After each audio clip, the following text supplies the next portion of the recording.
Selamat malam, salam sejahtera. Selepas beberapa bulan Najib tinggal di penjara Kajang, akhirnya drama demi drama ditampilkan oleh pasukan peguam Najib dan juga Najib sendiri.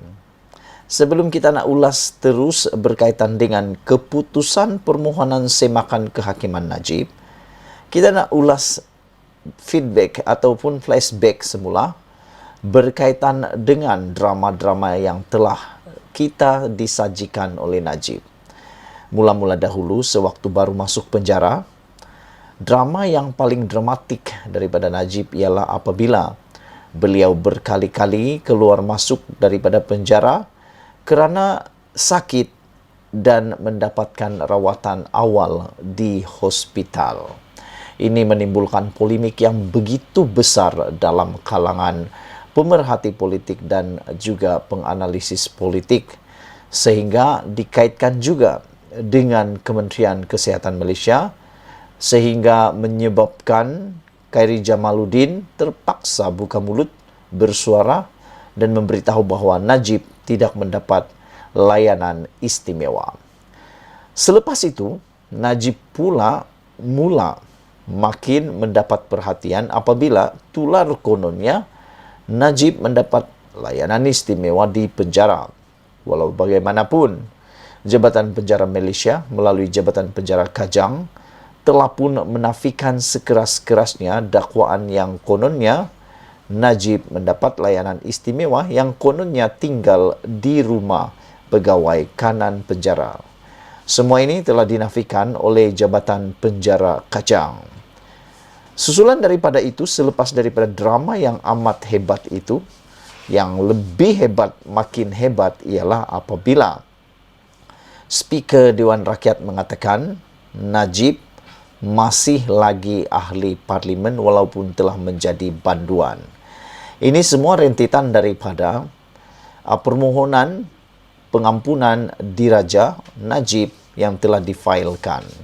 Menurut Speaker Dewan Rakyat, selagi belum ada keputusan pengampunan tersebut, Najib masih lagi ahli parlimen pekan. Tetapi malangnya, parlimen telah dibubarkan baru-baru ini dan telah menyebabkan Najib secara sahnya bukan lagi ahli parlimen.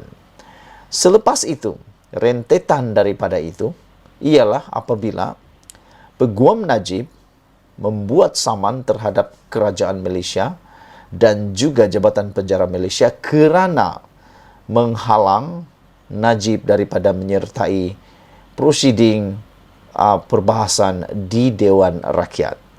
Meskipun Najib telah pun sah menjadi penghuni penjara Kajang yang bergelar banduan sepenuhnya secara rasmi dan sah, tetapi mereka masih menuntut untuk Najib menghadiri Dewan Rakyat kerana Speaker Dewan mengatakan Najib boleh datang hadir sekiranya Jabatan Peguam membenarkan. Walau bagaimanapun, Jabatan Peguam Malaysia telah tidak membenarkan kerana disebabkan faktor keselamatan. Ini membuatkan Najib dan pasukannya telah memfailkan permohonan semakan kehakiman terhadap Jabatan Penjara, dan hari ini keputusan permohonan semakan kehakiman Najib terhadap Jabatan Penjara sah diumumkan pada 27 Oktober. Saudara-saudara, permohonan bekas Perdana Menteri Najib Razak untuk mencabar keputusan Jabatan Penjara yang enggan membenarkan beliau menghadiri sidang Dewan Rakyat kini bersifat akademik kerana Parlimen sudah dibubarkan, Mahkamah Tinggi diberitahu hari ini. Peguam Kanan Persekutuan Samsul Bol Hassan yang mewakili Jabatan Peguam Negara AGC berkata, oleh itu, Najib tidak seharusnya dibenar meneruskan permohonan semakan kehakimannya susulan pembubaran Parlimen pada 10 Oktober lepas.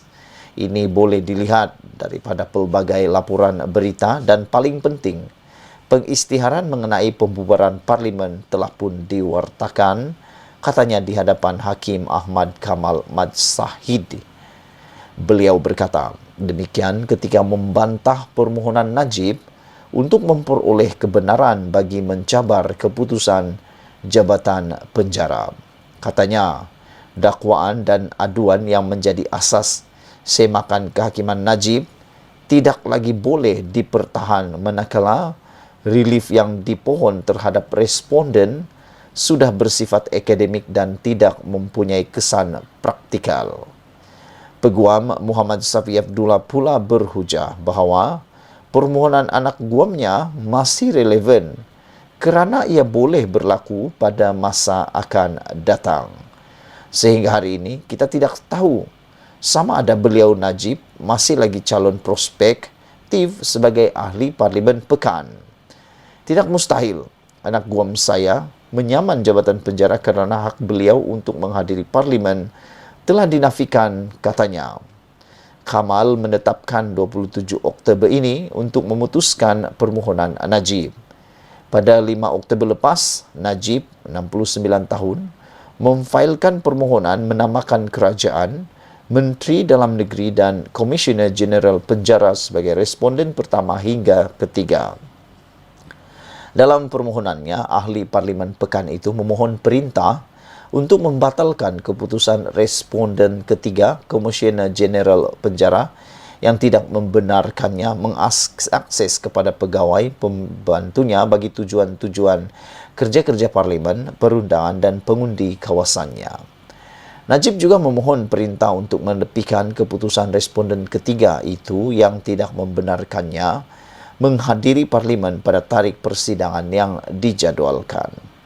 Dalam afidavit sokongannya, Najib berkata, keputusan responden pertama dan ketiga yang menolak permohonannya atas alasan keselamatan telah disampaikan kepadanya melalui pejabat penjara Kajang pada 28 September. Najib juga menyatakan bahawa keengganan responden pertama dan ketiga untuk membenarkannya mengakses kepada pegawai dan pembantunya bagi tujuan perkara berkaitan parlimen serta pengundinya dan tindakan tidak diambil oleh responden kedua adalah tindakan tidak munasabah dan tidak rasional. Najib berkata, menurut perkara 59 Perlembagaan Persekutuan, beliau mempunyai kewajipan perlembagaan untuk melaksanakan tugasnya dengan berkesan dan sebagai ahli parlimen dan mewakili pengundi pekan.